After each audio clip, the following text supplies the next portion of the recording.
Opa, tudo bom? Começamos mais uma live literária, hoje com o fundo inverso da biblioteca, né? Arrumando livros e joguei a mesa para o outro lado, né? Então, com a parte de biografias e histórias, e história e um pouco de crítica literária aí no fundo. É, e hoje nós vamos falar um pouquinho sobre Clarice Lispector, né? A Clarice bom, eu tenho uma história pessoal com a Clarice Lispector, que é um pouquinho de minha biografia, vamos dizer assim. Eu vou contar rapidamente o porquê da Clarice. Não que eu seja um grande fã, eu gosto muito dos contos da Clarice, gosto muito das crônicas da Clarice. Os romances eu não sou muito afeito aos romances dela. Mas a história pessoal é a seguinte: desde muito garoto eu gostava de ler, e quando meu pai descobriu que eu gostava de leitura, começou a levar da editora Abril, onde ele trabalhava, uma caixa com as coleções da Abril, né? Uma caixa com 10, 15 volumes, enfim. E depois que acabaram essas coleções da Abril, ele entrava em contato com as editoras que ele conhecia e trazia, né, sempre um pacote, né, de uns 10 volumes para minha leitura do mês. Nunca durava um mês, eu sempre terminava antes. E eu ficava um pouco incomodado com isso, porque era muito legal, eu gostava de ler de tudo, na verdade, né? Desde as aventuras até Agatha Christie, né? Meu pai me trazia um monte de Agatha Christie, eu tive toda ela. Iria desde coisas da escola, mais sérias, e coisas mais leves. É um hábito que talvez eu tenha até hoje de equilibrar as leituras dos clássicos, como esses que a gente conversa nas lives, com best-sellers, né? Então equilibrar uma obra de filosofia, né? Com uma aventura de Robert Ludlum, por exemplo, né? Dá um certo equilíbrio. Mas uma coisa que me incomodava um pouquinho, ou um desejo que eu tinha, era de comprar o livro, né? Não deixar meu pai trazer para casa, enfim, né? E na escola ele me dava um troquinho ali pro lanche, né? Sei lá, R$ 5, R$ 10, valores de hoje, para comer uma bobagemzinha qualquer no intervalo. Eu acabava pegando esse dinheiro e juntando, porque perto da escola, descendo a rua Apeninos, que fica aqui na Liberdade, em São Paulo, tinha para baixo da escola uma livraria muito pequena que eu passava em frente. E sempre olhava aquela livraria querendo entrar, e aí eu juntei, né, um dinheirinho, e entrei na livraria sem fazer a menor ideia do que eu estava procurando, né? Sem fazer a menor ideia do que eu ia comprar. E eu fiquei olhando aquela multidão de livros que me olhavam de volta, e procurando. Falei, meu Deus, eu vou comprar o que aqui? Né? Tinha Agatha Christie, mas não, Agatha Christie meu pai traz. Né? Tinha o de aventura do Júlio Verne, mas Júlio Verne meu pai também traz, né? Eu compro no Círculo do Livro, que também era assinante. E aí eu fui procurando ali tal, e dou de cara com um título, né? Um título que me encanta absolutamente, né? Um título, eu não sei o que aquele título me disse, né? O que ele fez com que eu pensasse, mas aquilo me encantou de tal forma que eu peguei o livro. Tinha que ser um livro grosso, não podia ser um livro fininho, eu queria um livro de verdade, né? E o título era A Maçã no Escuro, de Clarice Lispector. Eu tinha meus 12 anos, né? Na escola, nós ainda não havíamos estudado Clarice Lispector, isso ia acontecer alguns anos depois, então eu não fazia a menor ideia quem seria Clarice Lispector. Eu peguei aquele livro A Maçã no Escuro, um livro catatal. Eu falei, é esse, né? É esse. Comprei o livro, levei para casa. Meu pai me falou, Fábio, você não precisa, filho, você não precisa comprar o livro, né? Não precisa juntar o dinheiro para comprar o livro, eu compro. Afinal, ele fazia isso mesmo, até os livros para a escola. Eu falava, pai, a professora de literatura, a professora Nelly, que foi uma pessoa importantíssima na minha vida, mãe de um colega nosso, Marcos Aride. A professora Nelly, por exemplo, indicou a leitura dos Lusíadas, Camões, e meu pai foi procurar uma boa edição dos Lusíadas, da editora Porto, toda comentada. Então ele realmente, quando falava, não é só pedir que eu compro, eu falei, mas pai, eu quero ir na livraria, né? Eu quero procurar, eu quero escolher esses livros, né? Eu quero tocá-los, eu quero ter a chance de olhar para eles e ver qual me interessa naquele momento. E aí a gente começou, ele começou a me levar de vez em quando para alguma livraria, principalmente uma livraria Cultura em São Paulo. E aí eu descobri sebos e tudo mais. Mas A Maçã no Escuro, da Clarice Lispector, foi o primeiro livro que eu comprei, né? E curiosamente foi o primeiro livro que eu comprei e o primeiro livro que eu não li. Né? Eu comecei a ler A Maçã no Escuro e eu falei, meu Deus, o que é que está acontecendo aqui? E é um livro que me venceu desde os meus 12 anos até agora os meus 53. Né? É uma história de derrota, né? Para mais dicas de fracasso é só falar comigo. Mas de qualquer forma, Clarice foi essa primeira referência, né, do primeiro livro que eu li. E depois, obviamente, né, a gente estudou Clarice, né, eu trabalhei com os contos de Clarice, com alguns dos romances da Clarice, Paixão sobre o Bujagá, né, Água Viva, mas principalmente os seus contos. Né? E a Clarice, tenho aqui algumas dicas. A Clarice é uma pessoa, uma personagem muito curiosa, né? Muito complexa, ela como pessoa muito complexa. Tem uma biografia de Clarice Lispector escrita pelo Benjamin Moser, né? Essa Clarice, vírgula, uma biografia, essa edição é da falecida Kozak Naif, né? Que foi reeditada depois pela Companhia das Letras com alguns acréscimos, o autor alterou alguma coisa. Nós temos essa primeira edição, que é da Sui, com autógrafo e tudo, né? E a segunda edição com os acréscimos, aconselho vivamente, é uma belíssima biografia, né? Que nos dá uma base um pouco da sua vida, do método da sua escrita, da sua convivência social. Clarice era uma pessoa bastante complicada. Né? Eu acho que, se vocês procurarem no YouTube, vocês vão encontrar uma entrevista, ou o que eu prefiro chamar de anti-entrevista com Clarice Lispector, se eu não lembro se na TV Cultura ou alguma coisa assim, mas o entrevistador falava, fazia, elaborava a pergunta, e a Clarice Lispector com seu cigarro, sentada com ar de fastio, né? E para responder ela dava uma tragada no seu cigarro, assopra a fumaça e responde sim. Ou então, não. Né? Uma anti-entrevista, né? A Clarice é um pouco essa coisa estranha, né? Mas com uma visão muito curiosa, né?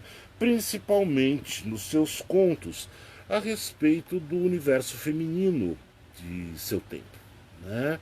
Eu não vou fazer um cruzamento da obra da Clarice, personagens com sua vida.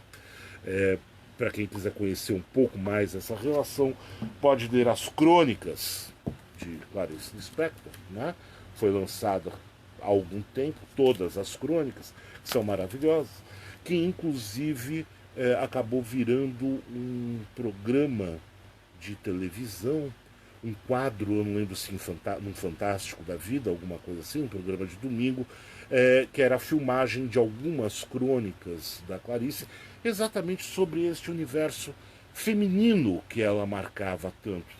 Mas um universo feminino da pequena burguesia, né, do Rio de Janeiro, onde ela viveu durante praticamente toda a sua vida. Ela nasceu na Ucrânia, né? Morou no Recife durante algum tempo, depois viajou muito pelo seu casamento com o embaixador tal, mas fixou-se no Rio de Janeiro e ela tem um olhar sobre essa vida cotidiana, né? Da mulher da pequena burguesia, do padrão, vamos dizer assim, do comportamento, das ânsias, dos desejos, dos amores e das frustrações dessa figura feminina, dessas mulheres. Né?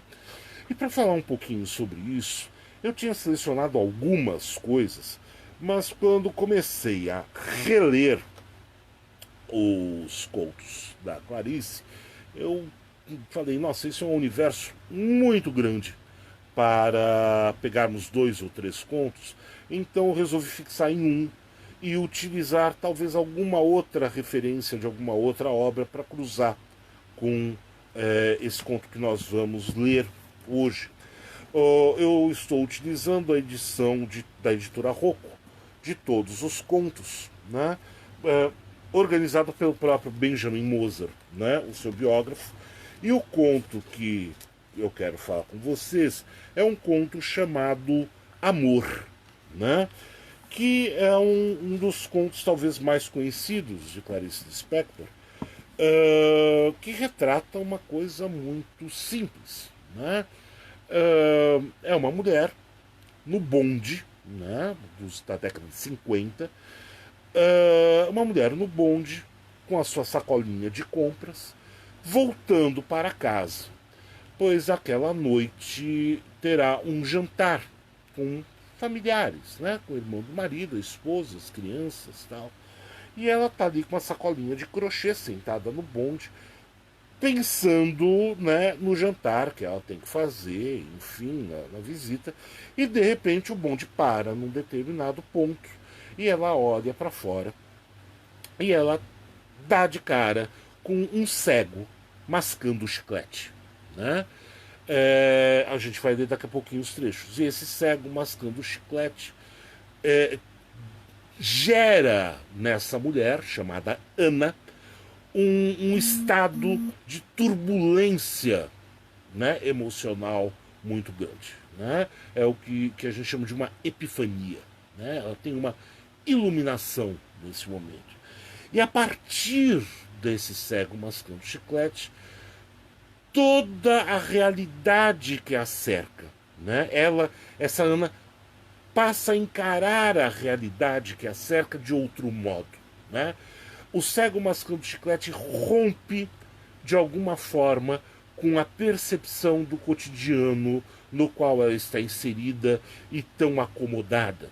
Né? E o ônibus parte, dá um tranco, cai a sacola, né? Os ovos... Oi? O bonde parte. Sim, o bonde parte, os ovos quebram, né? Escorrem pela sacola de crochê, ela perde o ponto, vai parar no Jardim Botânico. O Jardim Botânico é um universo completamente diferente daquele esperado do Jardim Botânico, e ela, desesperada, volta para casa, não reconhece o próprio filho, não reconhece o ambiente que ela está. Né? E então há uma inversão completa da percepção que essa Ana tem da realidade. E é um pouquinho esse conto que eu quero comentar com vocês, né? Amor, né? E ela diz o seguinte, eu vou fazer a leitura com alguns comentários. Eu estou com a minha cola aqui, né? A Clarice nos diz o seguinte: um pouco cansada, com as compras deformando o novo saco de tricô, Ana subiu no bonde. Depositou o volume no colo e o bonde começou a andar. Recostou-se então no banco, procurando conforto, num suspiro de meia satisfação. Esses detalhes que a Clarice usa, né? Não é um suspiro satisfeito, não é um suspiro melancólico, é um suspiro de meia satisfação. Né?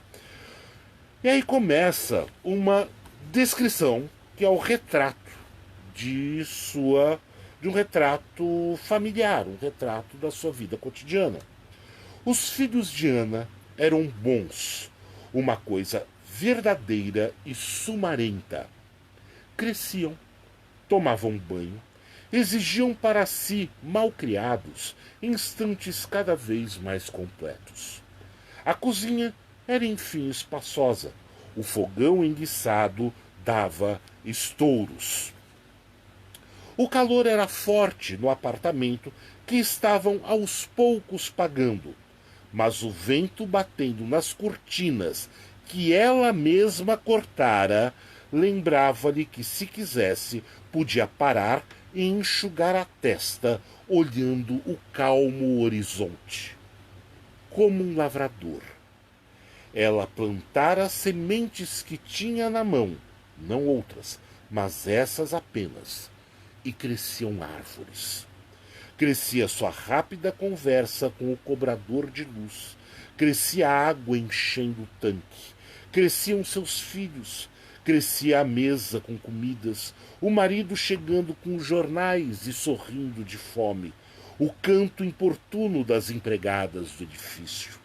Ana dava a tudo, tranquilamente, sua mão pequena e forte, sua corrente de vida. Essa descrição do cotidiano é um parágrafo, né, que eu acredito que pegue toda a situação do cotidiano dessa mulher pequena burguesa no que hoje classificar-se-ia, com direito a mesóclise e tudo, como uma família tradicional, né? A mulher que cuida do lar, dos filhos, o homem que sai para o trabalho, e os índices dessa pequena burguesia estão nos dados do cotidiano, né? O apartamento um pouco quente demais, que estão pagando aos poucos, a mesa com as comidas, né? A cortina que ela própria fez, e essa satisfação, né? Ou seja, são aspectos simbólicos, né, de um conforto de vida cotidiana. No entanto, Clarice Lispector vai nos dizer logo no próximo parágrafo o risco que Ana, sua personagem, corre. Depois de todo esse quadro de tranquilidade pequeno-burguesa, Clarice nos diz: certa hora da tarde era mais perigosa. Certa hora da tarde, as árvores que plantara riam dela. Quando nada mais precisava de sua força, inquietava-se. No entanto, sentia-se mais sólida do que nunca. Seu corpo engrossara um pouco e era de se ver o modo como cortava blusas para os meninos, a grande tesoura dando estalidos na fazenda. Todo o seu desejo, eu vou falar daqui a pouquinho do seu desejo, ou seja, a hora mais perigosa da tarde, a hora no qual Ana vai ter que enfrentar o perigo, é aquela no qual os afazeres cotidianos, que exigem toda a sua concentração, de cuidar da casa, cuidar da família, cuidar da alimentação, cuidar das roupas, né? Cuidar desse ambiente fechado, doméstico, todas essas ações já estão cumpridas. E Ana, de repente,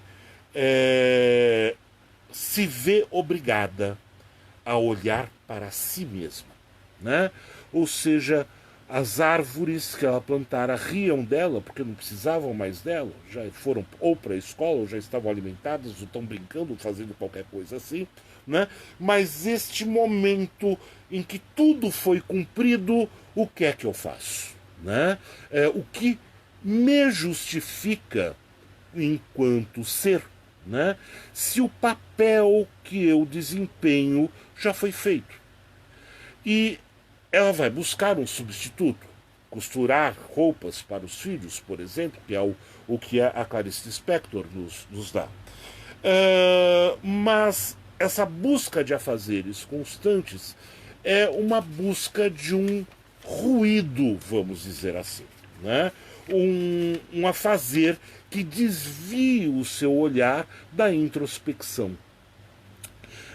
Clarice Lispector me parece muito sagaz ao descrever essa situação, pois nós vimos, e percebemos no cotidiano que muitas pessoas buscam o tipo de ruído para que não tenham tempo de olhar para si, né?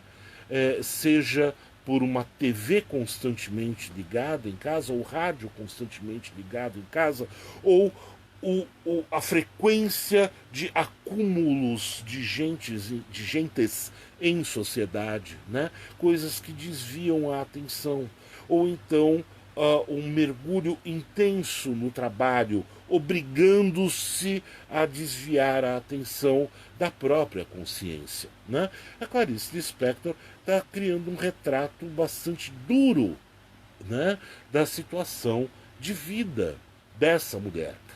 Como toda a boa literatura, Clarice não fala de uma mulher, né?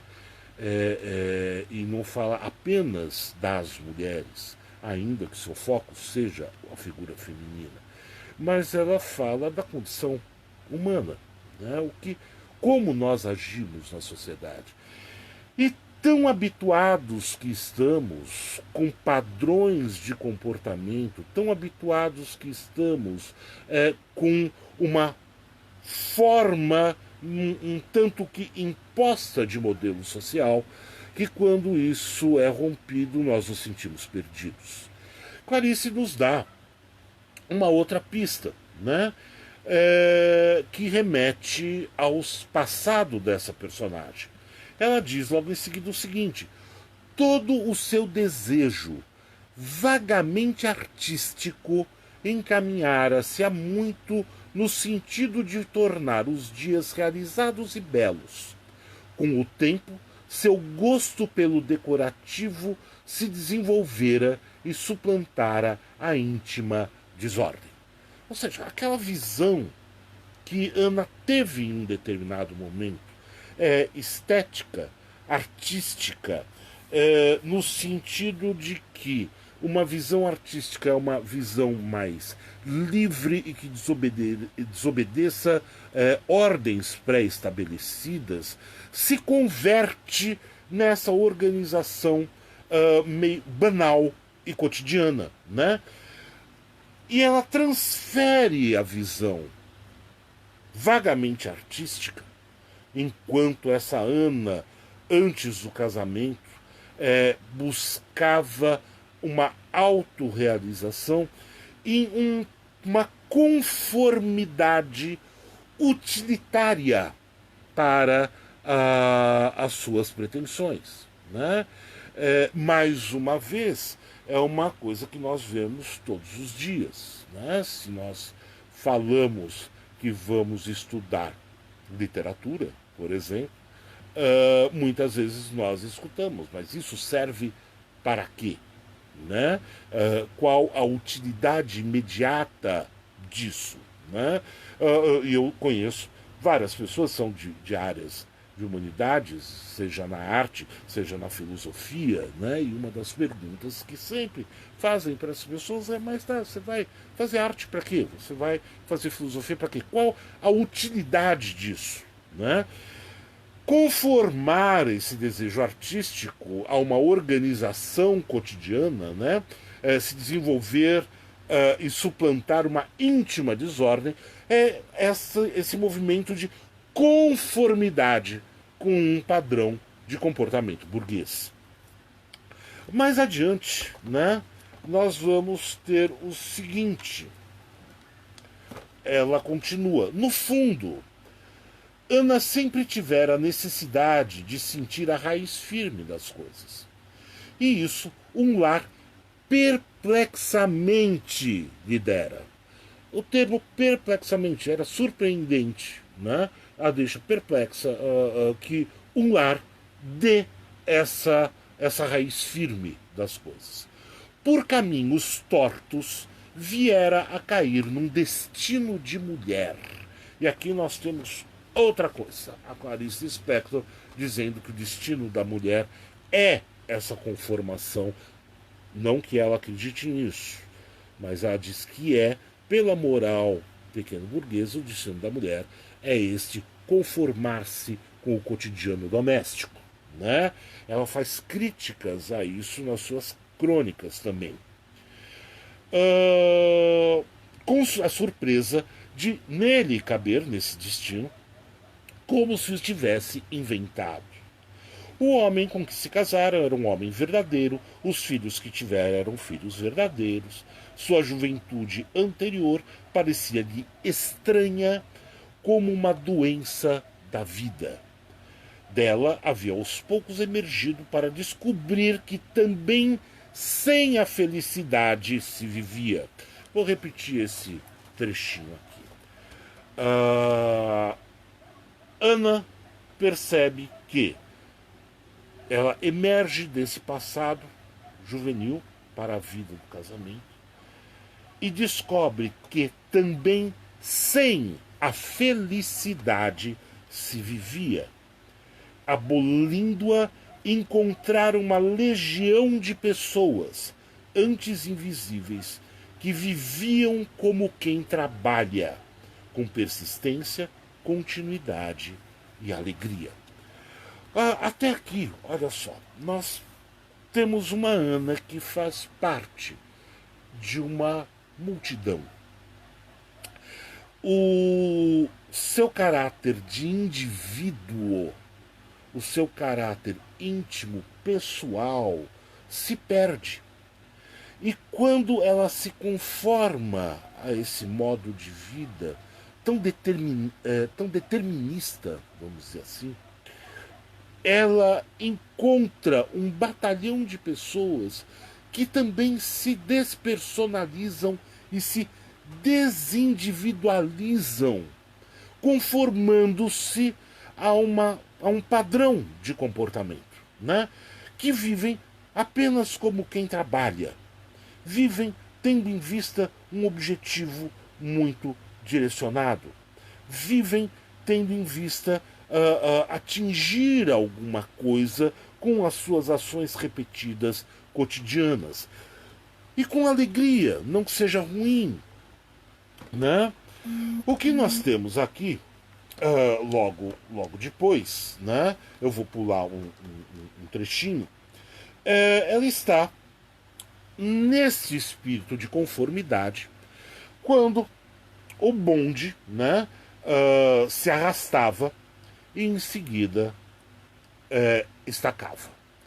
Até o Maitá tinha tempo de descansar. O Maitá é onde ela mora, um bairro de classe média. Foi então que olhou para o homem parado no ponto.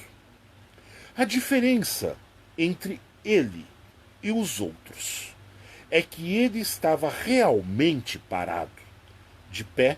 Suas mãos se mantinham avançadas. Era um cego. O que havia mais que fizesse Ana se aprumar em desconfiança? Alguma coisa intranquila estava sucedendo. Então ela viu. O cego mascava chiclés. Um homem cego mascava chiclés. A visão do homem cego que masca chiclés destrói completamente a visão que Ana tem de mundo. Subverte essa visão. Ela diz, a Clarice continua, Ana ainda teve tempo de pensar por um segundo que os irmãos viriam jantar. O coração batia-lhe violento, espaçado. Inclinada, olhava o cego profundamente, como se olha o que não se vê. Ele mastigava goma na escuridão, sem sofrimento, com os olhos abertos. O movimento da mastigação fazia-o parecer sorrir e de repente deixar de sorrir. Sorrir e deixar de sorrir. Como se ele a tivesse insultado, Ana olhava-o, e quem a visse teria a impressão de uma mulher com ódio. Aqui nós temos a epifania, né? A epifania que subverte todo o universo de Ana. E essa epifania vai nos trazer uma série de sentimentos conflitantes. Ela olha para aquele cego como se quem olhasse para Ana acharia que ela estaria com ódio. Depois nós vamos ter uma série de outros sentimentos e outras decorrências. Mas me lembra essa epifania um outro conto, que é O Búfalo, que trata de uma mulher que foi abandonada numa relação e ela vai para um jardim zoológico. Esses jardins zoológicos que tem parque de diversões junto, né? E ela vai para o jardim zoológico procurando o ódio. Ela quer odiar, né? E primeiro ela entra no parque de diversões e entra na montanha russa, e Clarice descreve, essa mulher não tem nome, mas Clarice a descreve que ela é jogada na montanha russa de um lado para outro com uma boneca de trapo, e quando o carrinho chega no chão, ela sai ajustando o vestido que a saia levantou e tudo mais, né? Tem um índice de sexualidade vinculado à masturbação aí, né? E essa mulher no jardim zoológico e nesse parque vê os pequenos seres, a pequena formiga, né? E encontra apenas amor. Ela não encontra o ódio, né? E ela vai para as jaulas e ela vê os macacos rindo, né, de alegria, e ela tenta odiar os macacos. Ela vê o camelo, que ela descreve como sendo um camelo feito de estopa, ou rolo roliço do hipopótamo, ou o leão e a leoa, né, a leoa dando uma lambida na juba do leão. E essa personagem diz, mas isso é amor de novo, né? E ela querendo ódio, até que ela se depara com o búfalo está de costas, né, para ela, e ela para na jaula do búfalo, agarra-se nas grades da jaula do búfalo, e o búfalo não dá a menor pelota para essa mulher. E ela sacode essas grades e bate nas grades e grita, né, para chamar a atenção do búfalo. E o búfalo se vira e olha para ela com os olhos vermelhos. O búfalo, que é um grande músculo, né? E ela só vê a cabeça do búfalo com seus imensos chifres, os olhos vermelhos, quando ela cai, né? Ela desmaia e ela só vê o búfalo e o céu, né? Num momento de revelação, o búfalo como ódio puro e o búfalo como um símbolo masculino, né? Um símbolo freudiano masculino, né? Mas a Clarice tem todos esses momentos de epifania, de iluminação. Na Paixão segundo GH, que é um breve romance, nós temos uma outra epifania. A personagem tem essa epifania quando no quarto da empregada se depara com uma barata, né? E o romance inteiro se desenvolve nela com essa barata, e a visão de mundo dela se altera com isso, a ponto de que ela não tem outra solução a não ser pegar a barata e devorá-la, né? Então Clarice tem esses momentos de epifania a partir de elementos cotidianos, né? Os elementos mais banais. No caso do conto Amor, é esse cego mascando chiclete, né? Que subverte a ordem. E quando ela vê, né, o cego mascando chiclete, o bonde passa, e incapaz de se mover para apanhar as suas compras, cai o saco com as compras. Ana se aprumava pálida, uma expressão de rosto há muito não usada, ressurgia-lhe com dificuldade ainda incerta, incompreensível.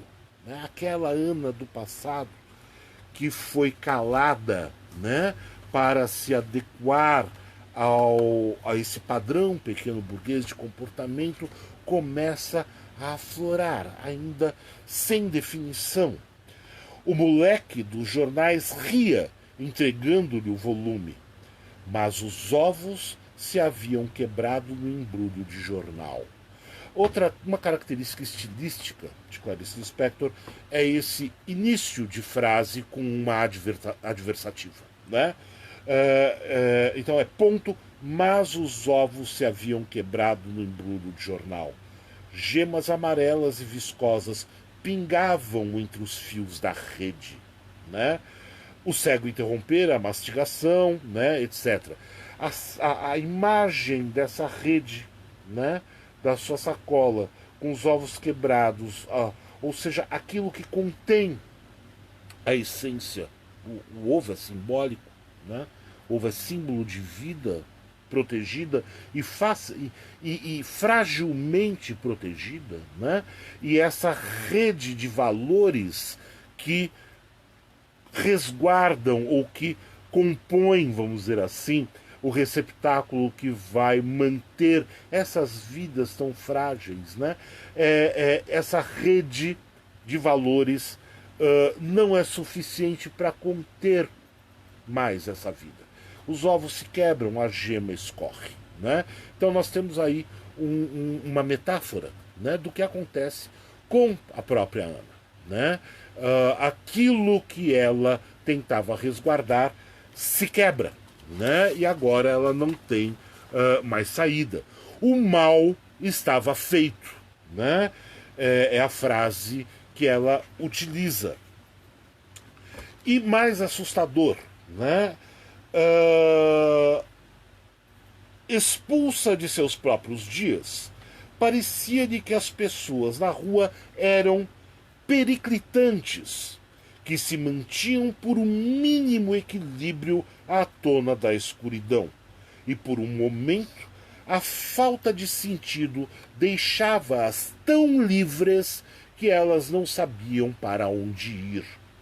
Perceber uma ausência de lei foi tão súbito que Ana se agarrou ao banco da frente, como se pudesse cair do bonde, como se as coisas pudessem ser revertidas com a mesma calma com que não o eram. A ausência de lei.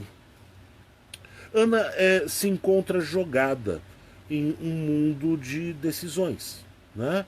Um mundo de opções. Algumas das críticas de Clarice Lispector, ou análises críticas, utilizam a base do pensamento do existencialismo do Sartre para compreender um pouco esse mal-estar das personagens. E aqui nós temos um pouco isso, né?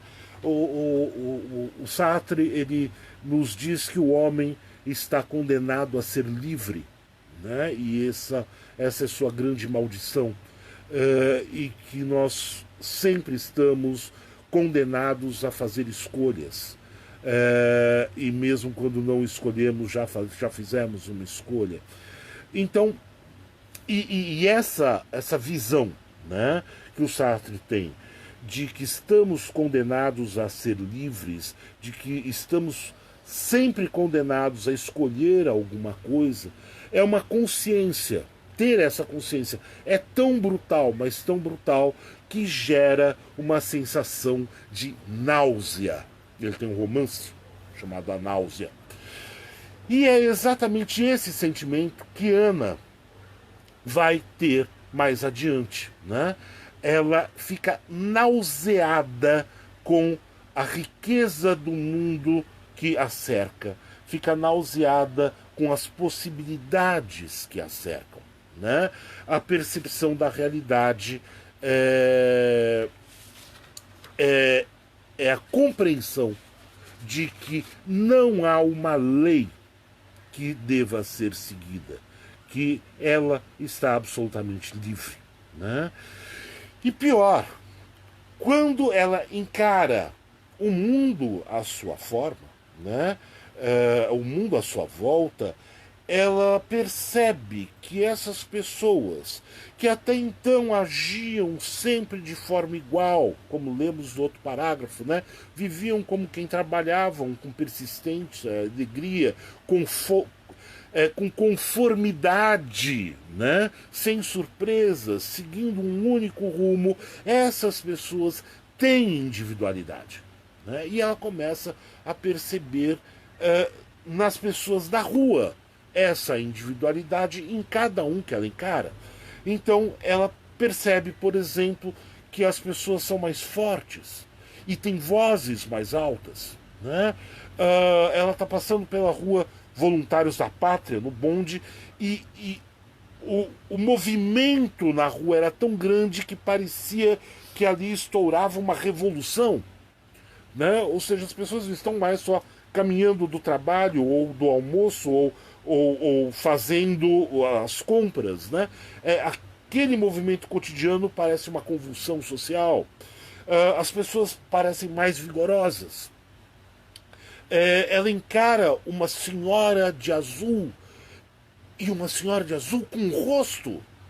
Né? E ela desvia o olhar dessa senhora de azul porque ela tem um rosto. Até então, Ana não percebia que as pessoas tinham rosto. Né? Ela vê uma mulher empurrar o filho na calçada, um casal de namorados entrelaçando as mãos, e ela sente uma bondade dolorosa pelo mundo. E é nesse momento que ela sente uma náusea doce até a boca. Né? Quando ela começa a perceber essa individualidade das pessoas e sentir essa bondade dolorosa, ela percebe que o mundo que ela habita não é formado por valores pré-estabelecidos. Né? Só que ela fica perdida, ela não sabe lidar com isso ainda. Né? Mais adiante um pouco, e isso cria um conflito, porque ela estava com uma vida tão pacífica, tão apaziguada, que encarar o mundo tal qual ele é, feito por indivíduos e não por um coletivo, né, é de uma subversão completa do seu sentimento. Mais adiante, ela percebe que passou do ponto, perdeu de muito o ponto do Humaitá, e ela foi parar no Jardim Botânico. Né? Tudo na Clarice tem um aspecto simbólico muito forte. Perder o rumo de casa é meio óbvio. Como ela pode voltar para a sua casa? Se voltar para casa é conformar-se com essa situação. E ela entra no Jardim Botânico, que estava vazio. Né? Não há ninguém no Jardim Botânico. As pessoas estão fora. E ela senta e começa a perceber o Jardim Botânico. Mais adiante, então eu estou pulando vários trechos, senão é muito tempo. Ao redor havia ruídos serenos, cheiro de árvores, pequenas surpresas entre os cipós. Todo o jardim triturado pelos instantes jamais apressados da tarde. De onde vinha o meio sonho pelo qual estava rodeada, como por um zunido de abelhas e aves. Tudo era estranho, suave demais, grande demais. Um movimento leve e íntimo a sobressaltou. Voltou-se rápida. Nada parecia se ter movido. Mas na aldeia central estava imóvel um poderoso gato. Seus pelos eram macios. Em novo andar silencioso, desapareceu.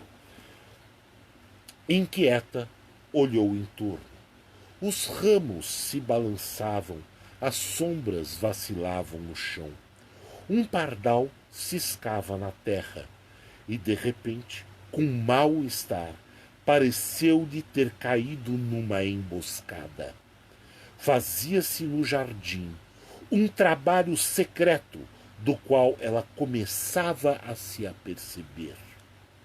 Olha só, ela para e percebe um mundo que é completamente diferente do mundo do seu cotidiano, feito de ruídos, de ocupações, de preocupações, de dedicação a atividades que lhe são impostas, e ela está em outro mundo.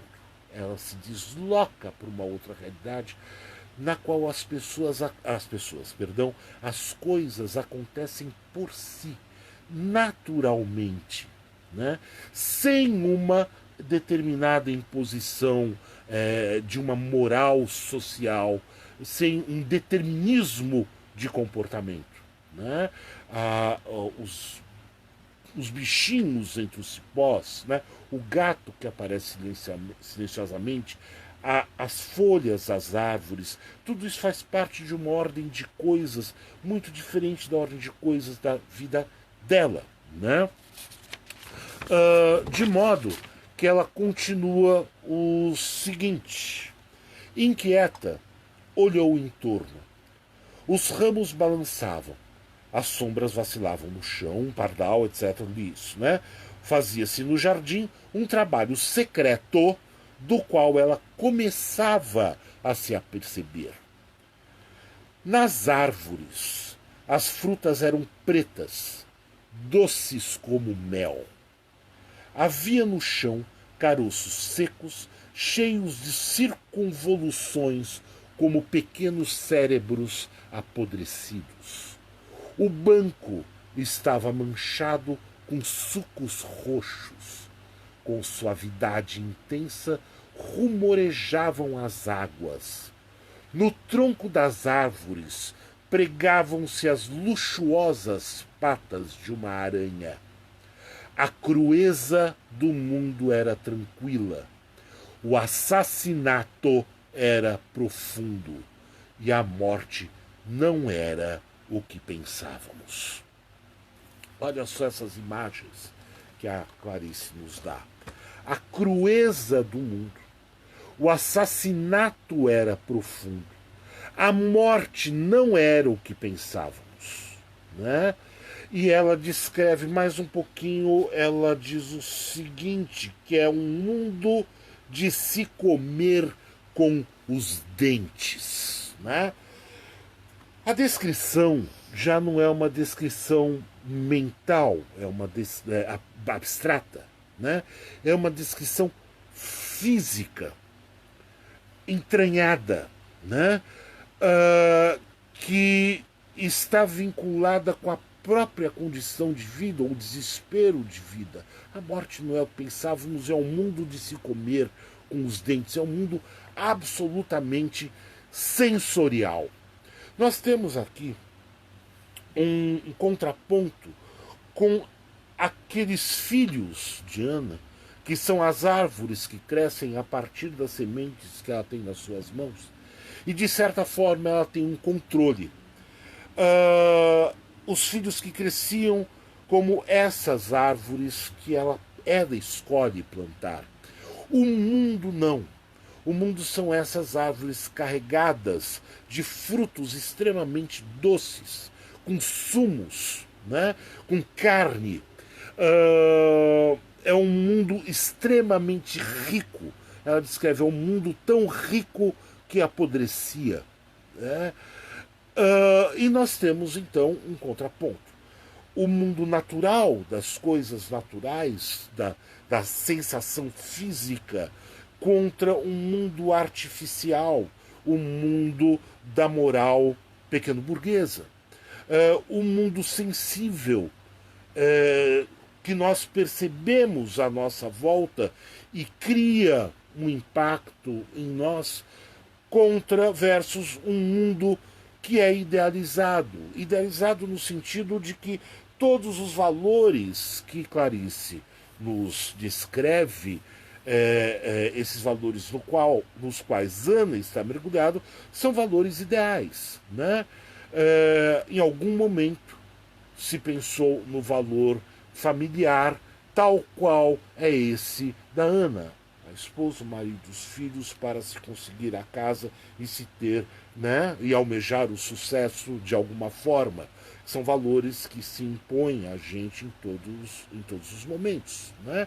Se nos impõem a todos os momentos. Um mundo em si palpável, né? Contra esse mundo burguês que são desses valores. E talvez o grande contraponto que nós tenhamos é que esse mundo natural que é despertado na consciência de Ana é um mundo erótico, né? É um mundo de Eros contra o mundo da morte do indivíduo, que é o mundo dos valores impostos pela sociedade. Claro, se nós pegarmos o discurso puramente feminino, a Clarice Lispector está fazendo uma crítica bastante grande aos valores burgueses e ao papel que acaba sendo imposto à figura feminina na sociedade, né? Ou seja, e ainda hoje nós temos muitas pessoas, homens principalmente, que acreditam que o papel da mulher é ficar em casa e cuidar das coisas de casa e mais nada, né? Isso é um rompimento, isso é um desrespeito com a individualidade da pessoa, né? É tentar transformá-la em alguma coisa extremamente limitada e fechada. Então nós temos essa ideia da morte do indivíduo, né? Em oposição a esse eros, né? Da natureza. Eros, eu estou usando Eros e Thanatos, né? Amor e morte, no sentido freudiano. O Freud,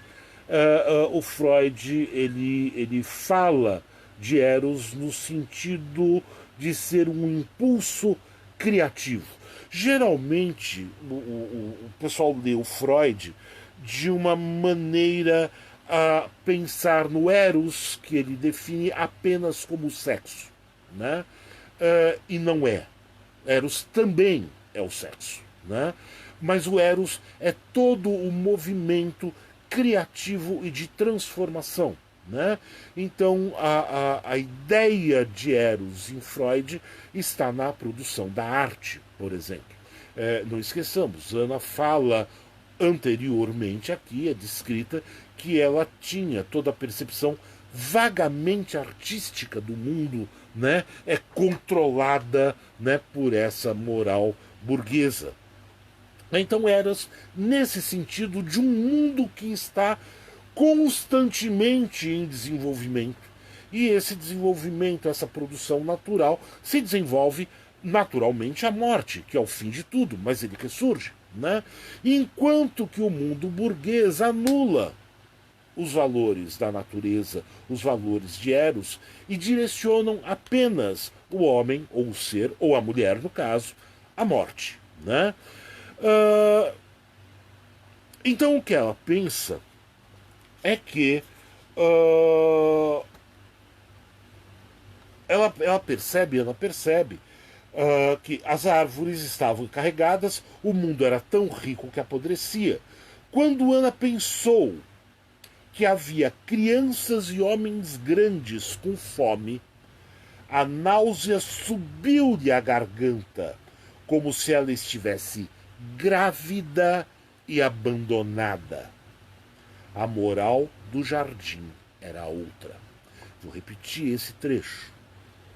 Quando Ana pensou que havia crianças e homens grandes com fome, a náusea subiu-lhe à garganta, como se ela estivesse grávida e abandonada. A moral do jardim era outra, né? E aqui é o processo de epifania que foi disparado no cego mascando chiclete começa a se desenvolver em um sentido quase que religioso, né? Ela percebe que aquela luxúria do jardim botânico e parte da ordem natural é que há crianças e homens com fome e ela começa a perceber que todos esses valores que ela carrega e defendeu não cumpre, né, com um papel de salvar essas pessoas, de fazer alguma coisa por essas pessoas. Não é uma literatura engajada, veja bem. É uma visão natural do mundo. Né?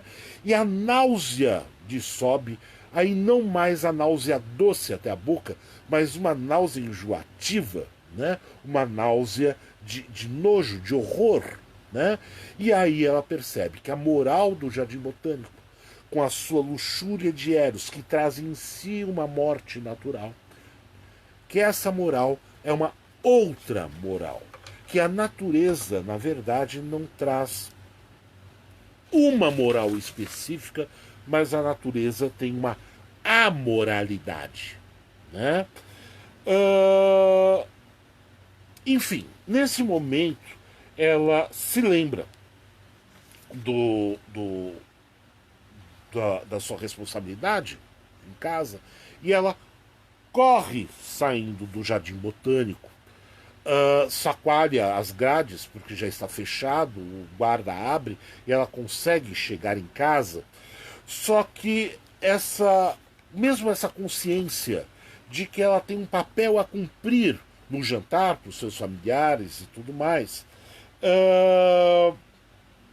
não é suficiente, porque ela traz, né, carrega consigo esse novo mundo.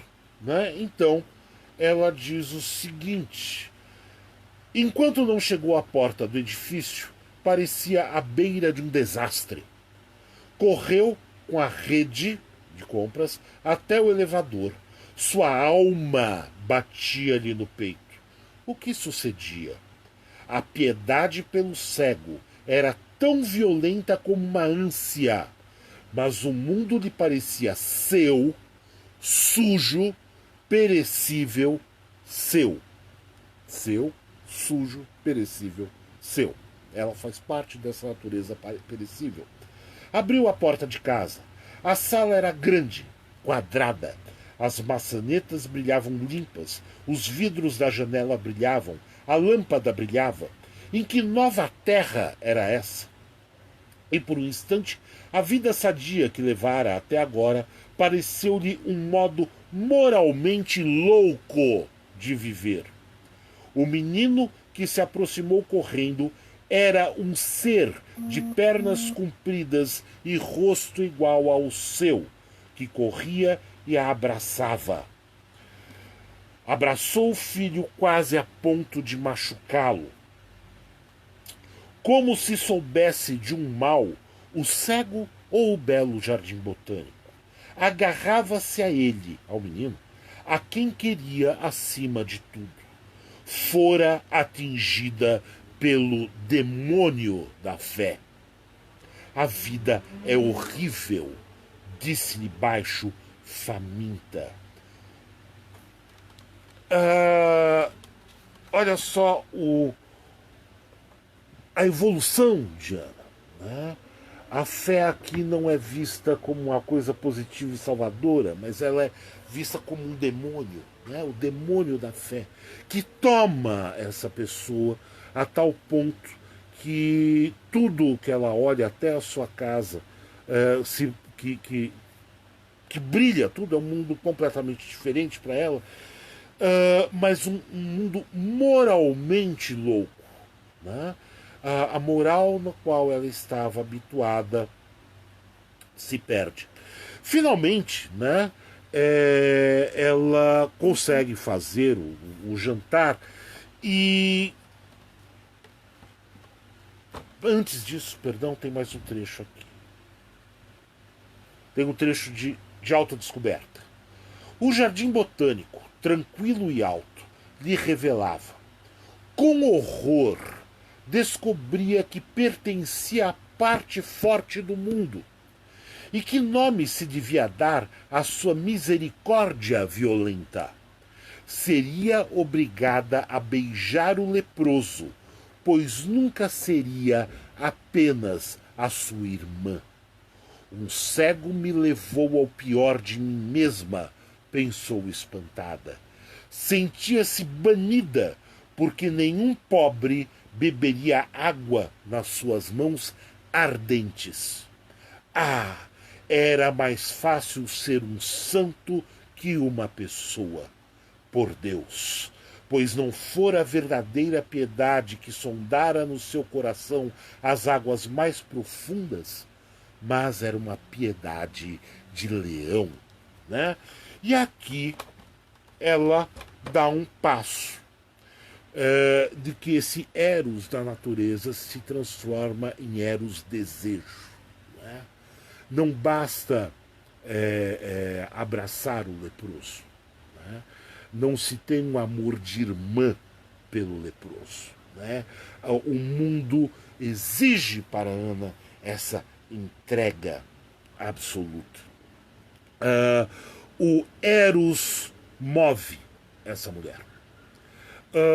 De novo, num parâmetro simbólico, Ana é a geratriz, a mulher gera, né? A mulher é em si esse mundo, ela é em si criadora e geratriz constantemente. Daí os símbolos que nós temos em algumas vezes.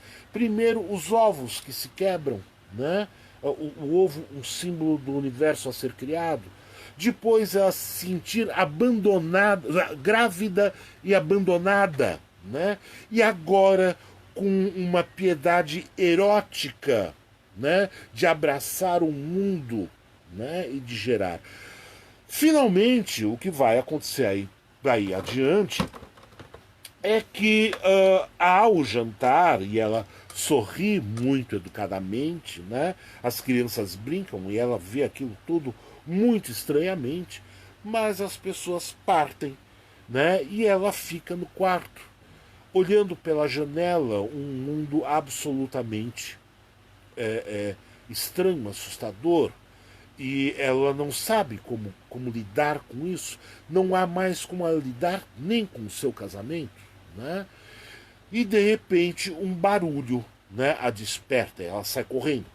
Ela pensa, se for um estouro no fogão, pode pegar fogo no apartamento, né? E ela chega desesperada na cozinha e está seu marido, o que aconteceu? Calma, não pode me acontecer de me dar um estouro no fogão, né? E a abraça e a toma pela mão e a leva em direção ao quarto. E nesse momento que ele a toma pela mão, né? E a leva em direção ao quarto, é o momento em que o homem faz com que ela retorne à situação anterior, né? Termina assim o conto. Ela continuou sem força nos seus braços. Hoje de tarde, alguma coisa tranquila se rebentara, e na casa toda havia um tom humorístico, triste. É hora de dormir, disse ele. É tarde. Num gesto que não era seu, olha só, gesto automático, né, convencional, mas que pareceu natural, segurou a mão da mulher, levando-a consigo sem olhar para trás, afastando-a do perigo de viver. Acabara-se a vertigem de bondade. E se atravessara o amor e seu inferno, penteava-se agora diante do espelho, por um instante sem nenhum mundo no coração. Antes de se deitar, como se apagasse uma vela, soprou a pequena flama do dia. Né? Tudo volta ao conformismo pequeno burguês. Né? A Ana retorna à banalidade da sua vida, à banalidade confortável da sua vida, sem sobressaltos.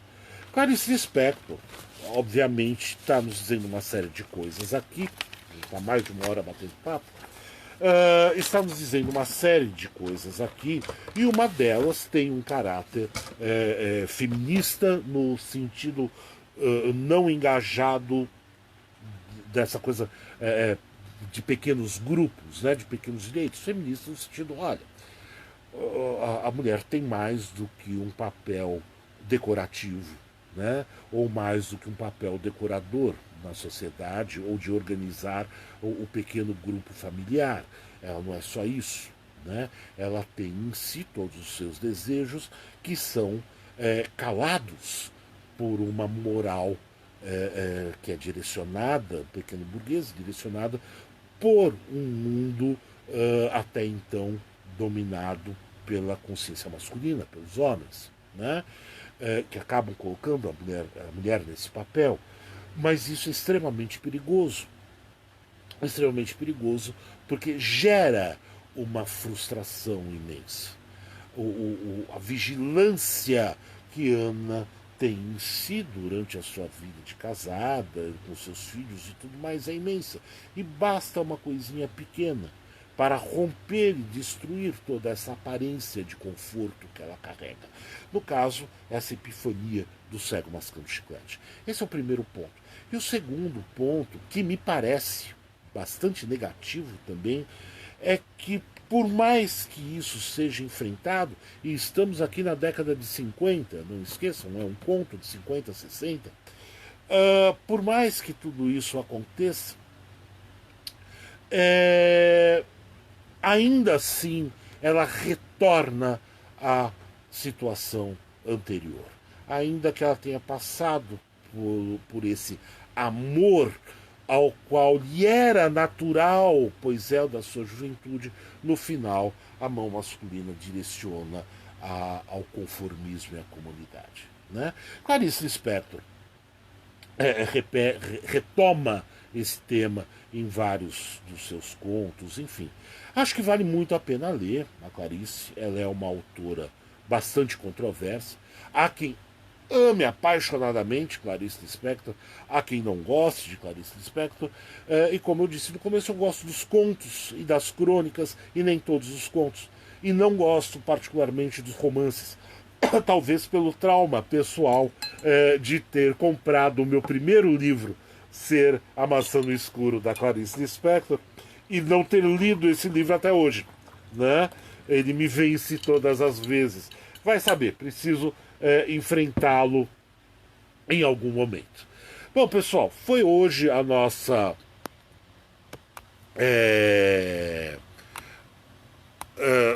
a nossa live. Deixa eu dar uma olhadinha quem está por aqui, bastante gente. Laura Nunes, tudo bom? Miriam, Simone, boa tarde, quase boa noite também. Adoro a Agatha Christie, eu sempre gostei muito de Agatha Christie, e Hercule Poirot eu acho simpaticíssimo. Eu fiquei de luto com o pai Caio Pano, né, que é a morte de Poirot. Céu Bentin, tudo bom, meu querido? Maurício, tudo bom? Laura, o prazer de escolher, é verdade. Assunção, tudo bom, Assunção? O seu bibliófilo favorito, que bom.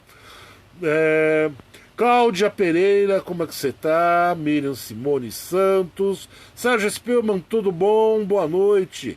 Libânio, meu querido, que bom te ver por aqui. Theo Alves presente, olha que maravilha. O Theo, né? Que bom, Theo, seja bem-vindo. Sarah Connors, tudo bom, Sarah? Como é que você tá? Tudo bom? Ariel Lázaro, um grande abraço.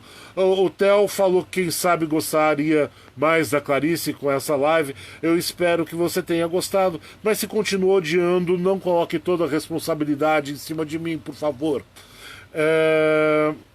O Jedi da literatura é bom. Obrigado, cara. Eu queria ser do lado do Negro da Força. Elizabeth Mendonça, tudo bom? Carlos Guimarães, grande abraço. Neilton. Márcia Jordão também. João Batista Passos, meu caro, prazer. Hoje o homem está tinindo, que bom, cara. Valmir de Souza, que foi um colega meu na universidade, professor. Marco Rogério, grande abraço. Mari Stillman, tudo bom? Como é que você tá?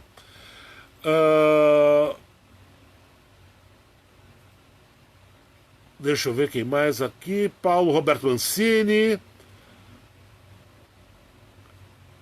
A descoberta de Ana de Estel lembra a descoberta de Siddhartha. Pode crer, olha aí, tá aí um paralelo interessante para fazer análise, né? E o Libânio fala o seguinte: seria interessante comparar os passos dessa descoberta nos dois casos, né? Sim, de Ana e de Siddhartha. Talvez eu nunca vi, assim, das críticas ou análises, eu nunca vi cruzarem Ana com o Siddhartha e o budismo, né? Talvez seja algo interessante a ser feito, né? A Laura Nunes cita Água Viva. Não quero ter a terrível limitação de quem vive, apenas o que é passível de fazer sentido. Eu não. Quero uma verdade inventada. Muito obrigado, Laura. Né? Olha, o Libânio lembrando que Clarice Lispector traduziu a Agatha Christie justamente Caiu Pano. Muito legal. Laura, obrigado que você gostou. E o Theo falando que eu melhorei a Clarice. Pô, cara, quem dera, rapaz, quem dera. Meus queridos, eu agradeço imensamente a participação de todos vocês. Espero que vocês tenham curtido. Semana que vem vamos ter alguma outra live sobre um outro autor. Ainda hoje, mais tarde, esse vídeo estará no meu canal do YouTube. Se puderem, vão lá, inscrevam-se, curtam, divulguem, né? Eu acho que é sempre uma conversa boa sobre a literatura. Tá bom, meus queridos? Muito obrigado, uma boa noite para todos. E semana que vem a gente tá de